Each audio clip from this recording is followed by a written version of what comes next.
Assalamualaikum warahmatullahi wabarakatuh. Perkenalkan, nama saya Umi Septiani dari Fakultas Ekonomi dan Bisnis Universitas Muhammadiyah Makassar. Di sini saya akan menjelaskan tentang analisis fundamental laporan keuangan PT Wijaya Karya.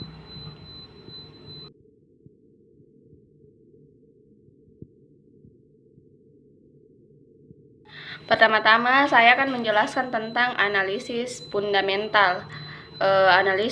Analisis fundamental merupakan suatu analisis yang mempelajari hal-hal yang berhubungan dengan kondisi keuangan suatu perusahaan dengan tujuan untuk mengetahui sifat-sifat dasar dan karakteristik operasional dari perusahaan publik.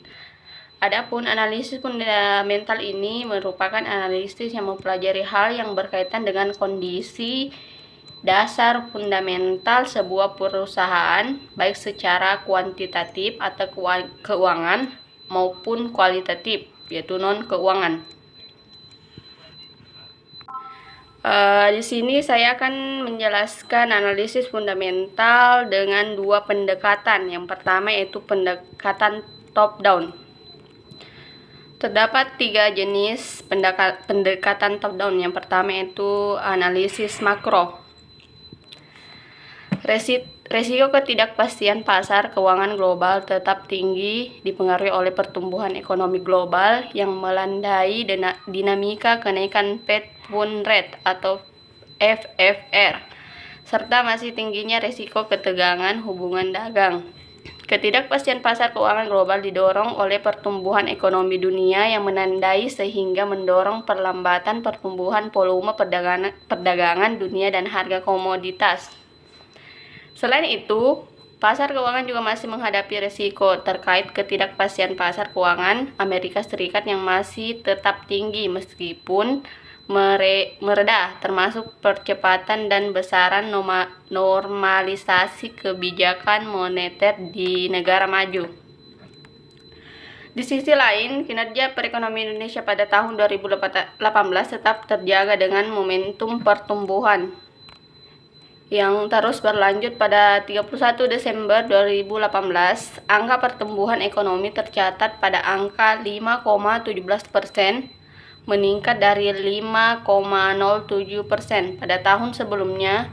Indikator ekonomi triwulan 4 2018 menunjukkan konsumsi swasta tetap kuat dipotong daya beli dan keyakinan konsumen yang terjaga serta dampak positif persiapan pemilu.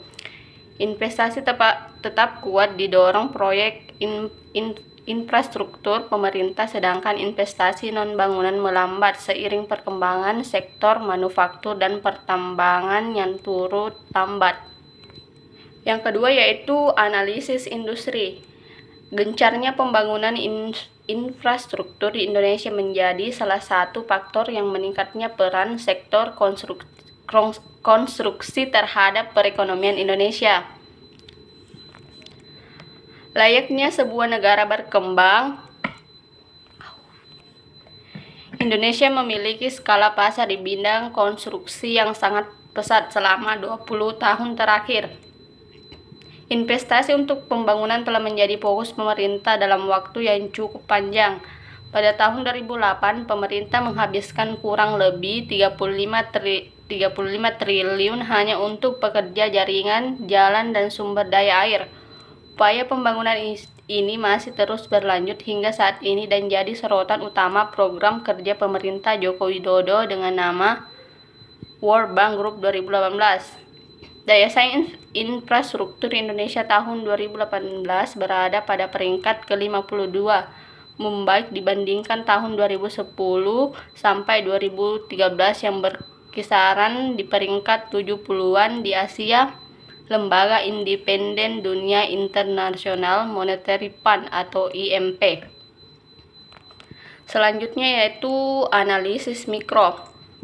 Tahun 2018 menjadi tahun besar bagi Wika atau Wijaya Karya Bangunan.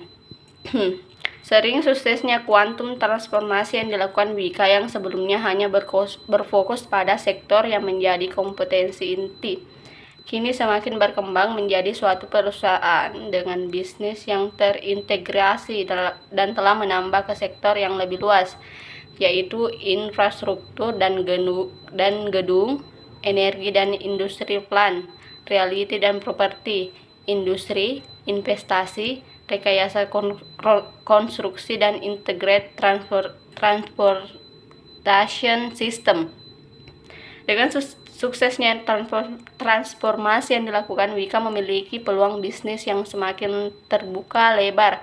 Pesatnya perubahan global mendorong Wika untuk memperkuat posisi dan meningkatkan kesejahteraan masyarakat. Perseroan akan melakukan penawaran umum saham perdana 2 anak usaha, yaitu PT Wijaya Karya Bangunan Gedung dan PT Wijaya Karya Beton. Sejalan dengan rencana jangka panjang dalam memperkuat ekuitas, selain itu Wika telah sukses menerbitkan instrumen surat berharga yang semakin memperkuat struktur permodalan perseroan. Selanjutnya yaitu analisis nilai intrinsik dan rasio keuangan. Ada 6, yaitu EPS atau earning per share, kedua PR, price earning ratio, yang ketiga PBF, price to book value, yang keempat yaitu ROI, return on equity, yang kelima yaitu DY atau dividend yield, yang keenam yaitu DER, debit to equity ratio. Di sini saya akan menjelaskan keenam rasio tersebut pada PT Wijaya Karya. Yang pertama yaitu EPS-nya. Dilihat yaitu pada PT Wijaya Karya, laba yang dihasilkan pada tahun 2005 dan 2018 mengalami penurunan. Yang kedua yaitu PBF-nya, yaitu pada PT Wijaya Karya mengalami peningkatan setiap tahunnya. Artinya harga saham PT Wijaya Karya berada di atas nilai wajar atau overvalued. Yang ketiga itu ROI-nya. Pada PT Wijaya Karya mengalami penurunan setiap tahunnya. Artinya menandakan bahwa PT Wijaya Karya tidak mampu memanfaatkan modalnya untuk menciptakan keuntungan atau profit.